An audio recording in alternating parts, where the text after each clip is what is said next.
Hosanna.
Makadukiswe uJesu Kristo. Thando zami kunezinto ezimbalwa engifisa ukuzibheka namhlanje. Evangelini lethu njengoba lilotshwe kuMateyu umpostoli bengifisa ukuba sibuke from chapter 22 verses 15 kuze kube uverse 21. Indaba yokuqala engifisa ukuyibheka basuka abaFarisi benza uzungu ukuba bamhile uJesu ekhulumeni kwakhe. Ngibuka labantu abahleli ekhaya, abahleli ema-ofisini, abacabanga ama-plans, abacabanga izindlela abangambamba ngayo uJesu. Ngibuka mhlambe lobumlwane esibona esidalweni esingumuntu esikwazi ukuhlala sicabange ukuthi konje usibanibani ngingambamba ngani, konje usibanibani yini engayenza engadala ukuba ngimbambe ebese ngiyamcontrola. Ngithe mangibuka leli vangeli kwasekuvuka kumina owesifazane obanjwe oqotsheni. Uma ngibuka ngihlaziya leya ndaba, at least kunabantu abawu-3 aba-involved. Owokuqala owesifazane, owesibili indoda, owesithathu yilaba abababambayo. Uma uya kuleya ndatshana uyi-analyze kahle, uma bethi simbambe oqotsheni bafuna ukuthi babambe in the very act ekwenza lokhu ayikwenza.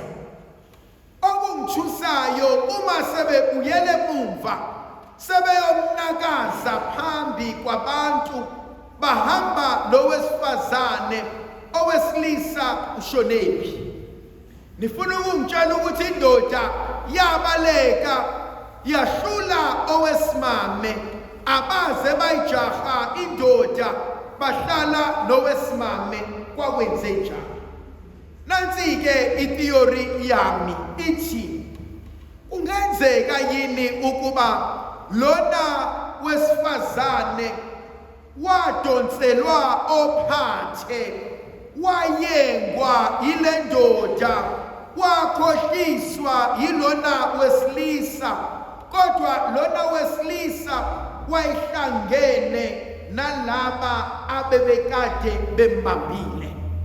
Wayingisho kanje, kuyo yonke imizi, kuzo zonke izindlu, kungani namadoda adecide ukungena la angangeni la?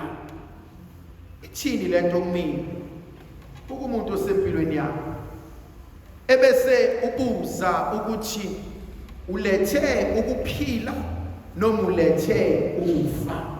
Uze ngoba nakhu ungithanda noma uze ngoba nakhu uthunyiwe? Enye indatshana yesibili engiyibukayo, ngibuka indaba kaSamsoni. Uma ngibuka indaba kaSamsoni, uSamsoni umfana ophila ezweni lakwabo kwaIsrayeli.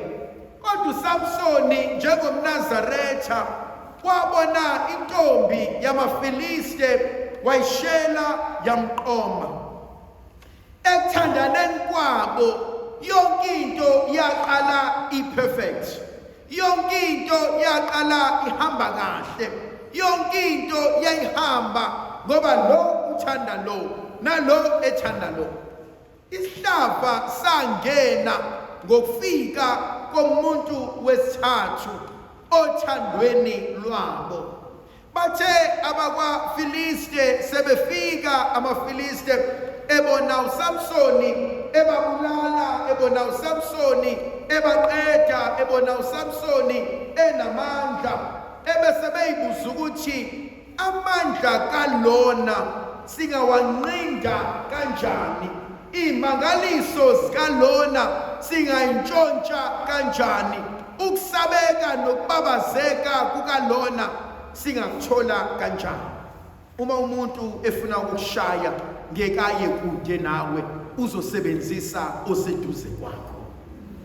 Uma umuntu efuna ukugila ngekaye kude, uzosebenzisa enihlala naye etafuleni, enidla naye, enimbatha ingubo eyodwa, nidliwe ngamakhizane ndawonye. Isitha somuntu asikude kakhulu, siseceleni eduzane nempilo yomuntu. Okungithintayo nokungihluphayo ukuthi labantu bobabili bavuma ukusebenziseka. Owesilisa wavuma ukusetshenziswa nowesifazane abanjwa naye. uDelilah wavuma ukusetshenziswa ngoSamsoni ayimethanda. Ngifuna ukuthi kwesinye isikhathi silinyazwa abantu esibathandayo, silinyazwa abantu esibathembile, silinyazwa abantu esibavulele amakhaya ethu, sabamukela njengabangani, sabamukela njengezihlobo, sabamukela njengamakholwa, sabamukela njengama-colleagues. Wake wafaka umuntu emsebenzini, athe semsebenzini kwawuyena okhuluma kabi ngawe, wagcine usuzondwa yilabantu omintroduce kubona, wena waphumela ngaphandle, yena wathatha umsebenzi wakho. Yangishaya lento, lokho abakwenzayo basuswe mona, basuswe izaba zokuthi ngingamthola kanjani uSibanibani. Sanibonani.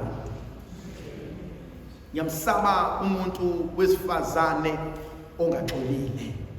There's nothing as dangerous than a scornful woman. She has a score to settle with you. Ngiyayisaba ingane engakhulelanga ekhaya, ubaba ehlala le nomndeni wakhe nezingane zakhe nonkosikazi omusha, kodwa lengane yahlala kude, yahlupheka, yaxakeka ngoba ingane isikweletu esikhulayo. Ngelinye ilanga mhlawumbe wena amandla akho njengomzali eseshona phansi, esenqundeka, ungasakwazi ukulwela, ungasakwazi ukuyikhulumela, iyophakama leya ngane ebese izonda, hayi nje wena kodwa izonde nabantwana bakho ongenzeka ukuthi babengazisho ukwazi ukuthi ubaba unengane laphaya. Ngiyamsaba umama oshiya ingane kubo noma wakhe, athi mntanami sala kagogo, ahambe uma ayoshada, ekushadeni kwakhe athola abanye abantwana abanakekele abanike konke kodwa loya amnikeze ama-leftovers izokhula leya ngane izobazonda laba ngoba uma akalimelanga iqiniso ayicelanga ukuzalwa outside loya mshado ayicelanga ukuhlala lapha ingatholi ngoba wena emshadweni wakho omusha sewujabule sewukhohliwe washiya abantu. Enye into engithintayo ngalabantu abasuka bafune amaqhinga okubamba uJesu ithi bathumela abafundi babaFarise kanye nabafundi bakaHerode. Yangithinta iyangishaya lento. Khona abanye abantu abathi mabelwa nawe bangezibona uqobo lwabo. Bathi phecelezi they rent a crowd. Bafuna ukuba baxoxele bonke laba abanye abantu ukuthi nimbona nje usibanibani ave bheda, nimbona nje usibanibani ave ngcolile, nimbona nje usibanibani akakwenzanga ukuthi, nimbona nje usibanibani ukuthi nokuthi kunjena ngenxa yakhe. Ngiyabona ke ububi babo nongcola kwabo okungithusa kakhulu wena uvumelani ukulwa izimpi engezone zakho ongeke uzuze lutho ngazo. Cela ukukhuluma ngoqhushamisi uvumelani ukuba isimaku sikabhova okuzothi mase kuphoswa iqatha ubhova kube wona oyaqala eqatheni uthi uyasondela wona njengesimaku uthi ufuna ukudla akugolozele athi zokuluma ebesibuyele emuva. Zingaki izimpi esilwile in brotherhood, in sisterhood, ukazlam, and only to find ulwa impi yomuntu ongeke ayilwe impi ukusiza wena. Mahlahlamelise uNkulunkulu somandla asivikele asikhanyisele uyise nendodana nomoya ogcweleyo. Amen.